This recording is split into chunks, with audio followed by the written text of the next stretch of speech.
नमस्कार विद्यार्थी मित्रांनो, चला तर आज आपण छत्रपती संभाजीनगर कारागृह शिपाई पदांच्या शारीरिक मोजमाप व मैदानी चाचणीकरिता 25 जुलै 2024 रोजी बोलवण्यात आलेल्या उमेदवाराकरता सूचनापत्र आलेलं आहे. 25 जुलै 2024 रोजीचं कारागृह उपमहानिरीक्षक मध्य विभाग छत्रपती संभाजीनगर आस्थापनेवेळी 315 रिक्त कारागृह शिपाई पदाकरता 28/6/2024 ते 5/8/2024 या कालावधीमध्ये सकाळी 5 वाजेपासून विभागीय क्रीडा संकुल गिरणी चौक गारखेडा परिसर छत्रपती संभाजीनगर या मैदानावर शारीरिक मोजमाप व मैदानी चाचणीची प्रक्रिया चालू आहे.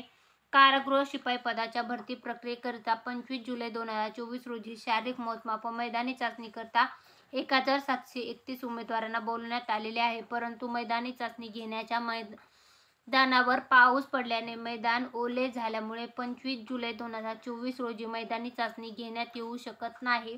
25 जुलै 2024 रोजी बोलवण्यात आलेल्या उमेदवारांनी 30 जुलै 2024 रोजी सकाळी 8 वाजता शारीरिक मोजमाप व मैदानी चाचणीकरिता उपस्थित राहायचं आहे. तर त्याच्या संदर्भातलं आलेलं हे अपडेट आहे. छत्रपती संभाजीनगर कारागृह पोलीस शिपाई भरती संदर्भातलं हे आलेलं अपडेट आहे. 25 जुलैचं मैदानी चाचणी आता 30 जुलै 2024ला आयोजित करण्यात आलेली आहे. याची सर्व उमेदवारांनी नोंद घ्यायची. ज्यांचं 25 जुलै छत्रपती संभाजीनगर कारागृह शिपाई पोलिसांची जे मैदानी चाचणी होती, तर त्या सर्व विद्यार्थ्यांसाठी आलेलं हे खूप महत्त्वाचं अपडेट आहे. तर सर्व विद्यार्थ्यांपर्यंत व्हिडिओची लिंक शेअर करा, त्यांनाही याची माहिती होऊ द्या. आणि व्हिडिओ आवडला असेल तर लाईक करा. व अशाच प्रकारची माहिती पूर्ण व्हिडिओ आपल्या चॅनलवर येत असतात, ते पाहण्यासाठी चॅनल सबस्क्राईब करायला विसरू नका. व्हिडिओ शेवटपर्यंत पाहिला असेल तर खूप खूप धन्यवाद. Thanks for the watching.